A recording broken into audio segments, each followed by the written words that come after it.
হুগলি জেলার শ্রীরামপুরের সাংসদ কল্যাণ বন্দ্যোপাধ্যায় আজ শ্রীরামপুরে বলেন, যার যার নাম আছে তার নাম বেরিয়েছে।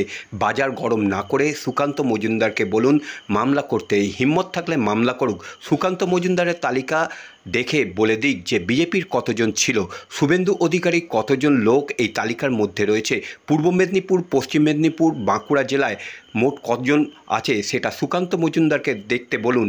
শুধু তৃণমূলের নয়, বিজেপির নেতার নামও আছে। তৃণমূল থেকে ছেড়ে বিজেপিতে গেছে। এসএসসি অভিযান আমরা আটকাতে পারবো না, গণতান্ত্রিক অধিকার। কিন্তু এখানে এদের এখনও হুঁশ ফেরেনি। বিকাশ রঞ্জন ভট্টাচার্য, শামীমরা যাদের হয়ে মামলা করেছিল তাদের একজনেরও কি নাম পেয়েছে? অভিজিৎ গঙ্গোপাধ্যায় যতদিন বিচার করেছিল ততদিন বিকাশদার একটা দুটো জুনিয়র এত টাকা তুলেছে ভাবতে পারবেন না।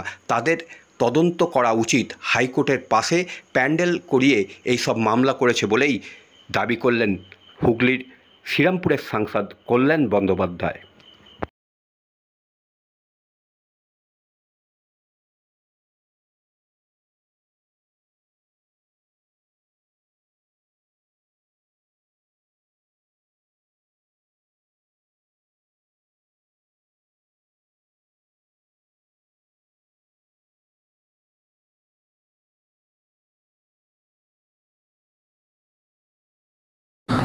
দাদা, কাল অযোগ্যদের তালিকা প্রকাশ হয়েছে, সেখানে অনেকেরই নাম হয়েছে, কি বলবেন?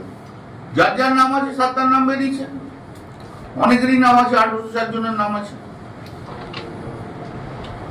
সেখানে সুকান্ত মজুমদার কটাক্ষ করছে এই তালিকা ঠিক নয়, আরও সেখানে কিছু নাম যুক্ত হতে পারতো, কিন্তু সেগুলোকে ধামাচাপা দেওয়া হয়েছে। সুকান্ত মজুমদারদের বলুন যে হাইকোর্ট বা সুপ্রিম কোর্টে মামলা করতে। বাজার গরম না করে যদি হিম্মত থাকে বা মামলা করুন।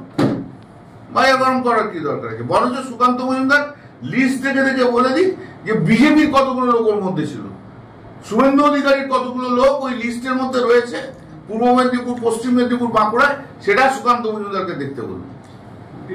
কয়েকটা নাম যেখানে এসেছে, কিছু তৃণমূল নেতারও পরিবারের লোক হয়েছে, সেটা শুধু তৃণমূল নেতা কেন, বিজেপি নেতা নেতৃত্বের নাম এসেছে তো। আচ্ছা, সেগুলো দেখুন, কাগজেই তো আছে, খবরই তো আছে। বিজেপির নেতৃত্বে পেয়েছে, তৃণমূলের থেকে বিজেপিতে চলে গেছে।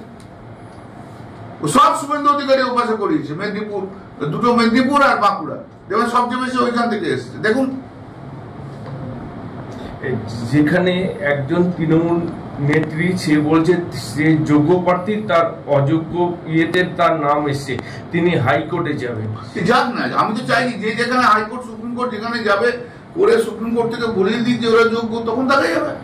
তাতে কি এই লিস্টটা বেরোনোর পর তাহলে কি তাদের পরীক্ষায় বসে সে তো কি হবে না হবে সুপ্রিম কোর্ট, এত তো যদির কথা তো উত্তর দিতে পারবো না আমি।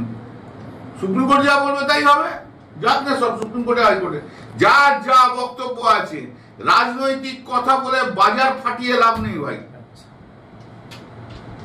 হিম্মত থাকে, শিরদাঁড়া সোজা থাকলে